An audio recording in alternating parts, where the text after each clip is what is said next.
Hello दोस्तों, कैसे हैं आप? हमारे YouTube चैनल आंसर में आपका स्वागत है।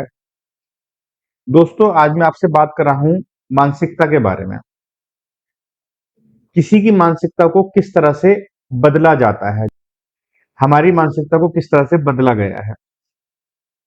एक बार एक साइंटिस्ट ने कुछ बंदरों को एक बड़े से पिंजरे में डाल दिया और वहां पर एक सीढ़ी लगा दी गई। सीढ़ी के ऊपरी हिस्से में कुछ केले लटका दिए गए। जब बंदरों को भूख लगी तो उन केलों को खाने के लिए एक बंदर सीढ़ी के पास पहुंचा।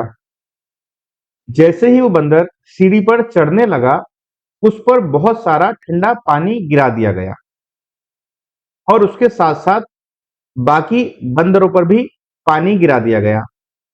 पानी डालने पर वो बंदर भागकर एक कोने में चले गए। थोड़ी देर बाद दूसरा बंदर सीढ़ी के पास पहुंचा। वो जैसे ही सीढ़ी के ऊपर चढ़ने लगा, फिर से बंदरों पर ठंडा पानी गिरा दिया गया। इसकी सजा बाकी बंदरों को भी मिली। इसके साथ साथ उन पर भी ठंडा पानी गिरा दिया गया। ठंडे पानी के कारण सारे बंदर भागकर एक कोने में चले गए। यह प्रक्रिया चलती रही। जैसे ही कोई बंदर सीढ़ी पर केले खाने के लिए चढ़ता, उस पर और उसके साथ साथ सभी बंदरों को इसकी सजा मिलती और उन पर ठंडा पानी डाल दिया जाता। बहुत बार ठंडे पानी की सजा मिलने पर बंदर समझ गए कि अगर कोई भी उस सीढ़ी पर चढ़ने की कोशिश करेगा तो इसकी सजा सभी बंदरों को मिलेगी और उन सभी पर ठंडा पानी डाल दिया जाएगा। अब जैसे ही कोई बंदर सीढ़ी के पास जाने की कोशिश करता, तो बाकी सारे बंदर उसकी पिटाई कर देते और उसे सीढ़ी के पास जाने से रोक देते। थोड़ी देर बाद उस बड़े पिंजरे में से एक बंदर को निकाल लिया गया और उसकी जगह पर एक नया बंदर डाल दिया गया। नए बंदर की नजर केलों पर पड़ी। नया बंदर वहां की परिस्थिति के बारे में नहीं जानता था, इसीलिए वो केले खाने के लिए सीढ़ी की तरफ भागा। जैसे ही वो बंदर उस सीढ़ी की तरफ भागा, बाकी सारे बंदरों ने उसकी पिटाई कर दी।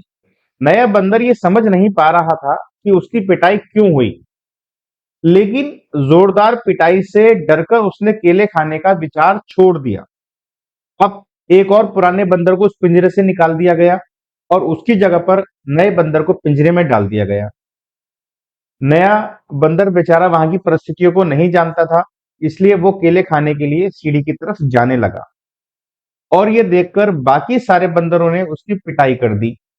पिटाई करने वालों में पिछली बार आया हुआ नया बंदर भी शामिल था। उसे ये भी नहीं पता था कि ये पिटाई क्यों की जा रही है। इसी तरह ये सिलसिला चलता रहा जब तक सभी पुराने बंदरों को निकालकर नए बंदर नहीं डाल दिए गए।